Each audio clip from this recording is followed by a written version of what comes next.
It was like, look, we need to make progress every single day. Don't let perfect be the enemy of good.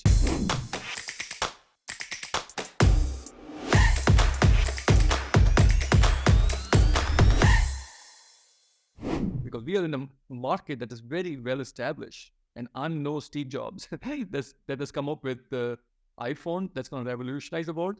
So we need to make progress, give the product to the market, learn from the market, iterate, and keep making progress, right? And third thing was, we are in this together. Like, we are growing together.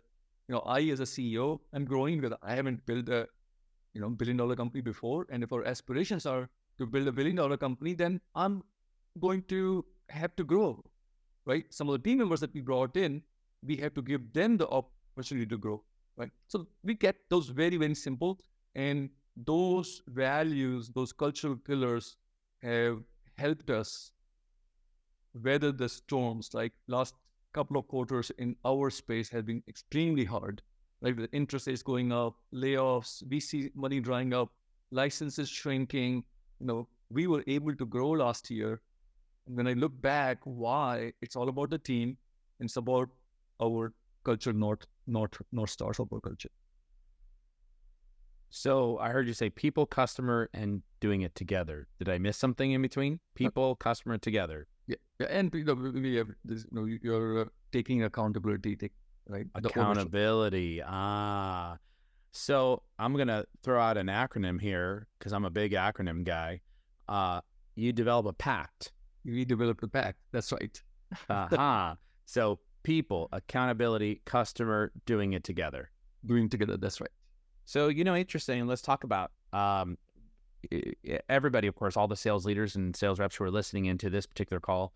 We talk about growing and scaling. We hope to see that, we grow and scale with the company, that the company actually begins to expand. That means more room for opportunity. But one of the big challenges that I've always seen is when hiring out executive leaders, right? So not everybody takes ownership like the way a founder would take ownership. Not everybody's willing to take the risk to do work, extra hard to really drive accountability into themselves because they don't really have, quote, part of the ownership and philosophy that someone like you and I would subscribe to, which is, hey, if I need to take 24 hours out of a 24-hour day to do something, to get something there, we're going to do it in order to survive to get there. And so I've always found that people struggle with what to look for in an executive. Capabilities, their individual long-term view versus short-term. How do you deal with their willingness to take ownership and to think like a founder, even though they may not be a founder?